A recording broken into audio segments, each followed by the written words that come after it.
Joining us from Houston is John Hofmeister, former president of Shell Oil and author of Why We Hate the Oil Companies, Straight Talk from an Energy Insider. Mr. Hofmeister joins us. Good morning, sir. Good morning, Harry. As you watch this top kill process go on for the last several days and then finally be suspended over the weekend, what were your thoughts? Well, my thoughts were that the pressure coming from the reservoir looked very strong relative to the mud going into the well. And it was always an iffy proposition, so I wasn't really quite too surprised when it was declared a failure. Yeah. But nonetheless, there has to be efforts made to try to control what's coming out of that well.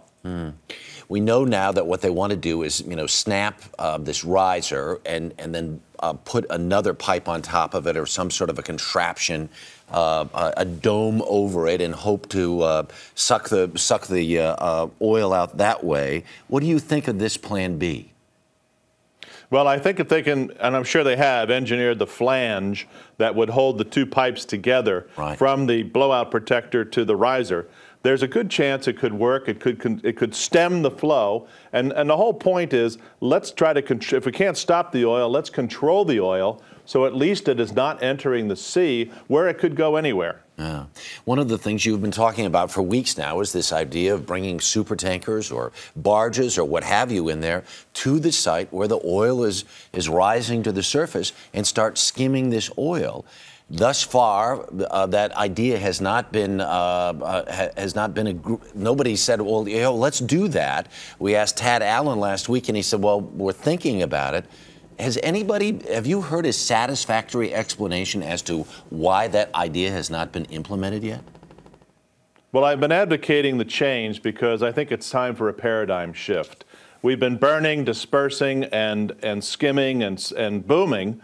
But, with all that oil getting into the marshes, we ought to be able to do a better job than that. So putting a line of barges with high volume pumps, having super tankers cruising back and forth, it has to be a different approach if we're going to stop that oil from going into the marshes.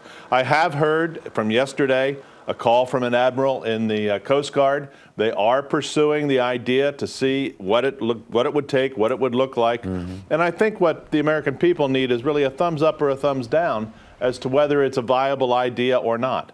And in the meantime, though, we're talking about millions and millions of gallons of oil. Why not at least give it a shot? Well, that's my whole point. We have demonstrated that the current systems are not working fully, not adequately. So let's try something else. We're creative people. We're innovative people. And the supertanker idea has been used before. It's not brand new. And so the logistics are difficult. Getting the supertankers freed up is not easy. But we ought to be able to solve those problems. And in the meantime, this thought that if this new dome strategy doesn't work, that this hole in the bottom of the sea would continue to spew oil until August. Can we imagine what this is going to be like 2 months from now or 3 months from now? Well, it's not going to be good. There's just no question about that. And what oil remains below the surface, drifting into the various currents around the Gulf of Mexico, sucking the oxygen out of the sea.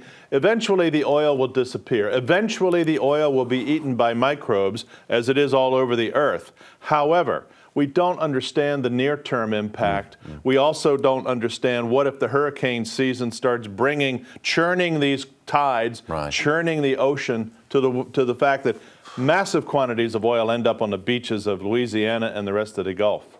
John Hofmeister, we thank you for your time and your expertise this morning. Do appreciate it, sir. Thank you. A lot happens early on The Early Show, weekday mornings on CBS.